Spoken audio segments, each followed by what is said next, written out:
একটা সুন্দর বাণী আছে, লেখা থাকে, দেখছি, ভোরের পাখি যদি তোমার আগেই জেগে যায় তাহলে তুমি ব্যর্থ।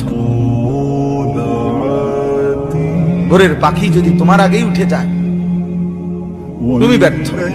তোমার আগে উঠবে কেন? তুমি মানুষ, আশরাফুল মাখলুকাত, আল্লাহর সর্বশ্রেষ্ঠ সৃষ্টি, তুমি তো আগে উঠবার কথা। তোমরা এই কি জীবন বাছাই করে নিছো ছেলেরা? তোমরাই বলতে পারো বাবা। তোমার জন্য আমি আটকাবো না, আমার জন্য তুমি আটকাইবা না। কেউ কারোর জন্য আটকাবে না ছেলেরা, মনে রাখো।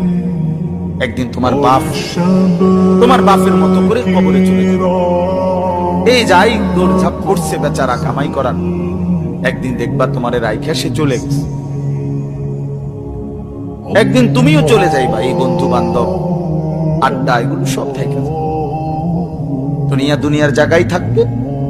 তুমি মরবা যেদিন, আমি মরবো যেদিন, সেদিনও সূর্য উঠবে, চাঁদ উঠবে, পৃথিবীর এই ব্যস্ততা থাকবে, মানুষের দৌড়ঝাঁপ থাকবে, দোকানপাট সব খুলবে, বাজার ব্যবসা চলবে, শুধু আমি নাই।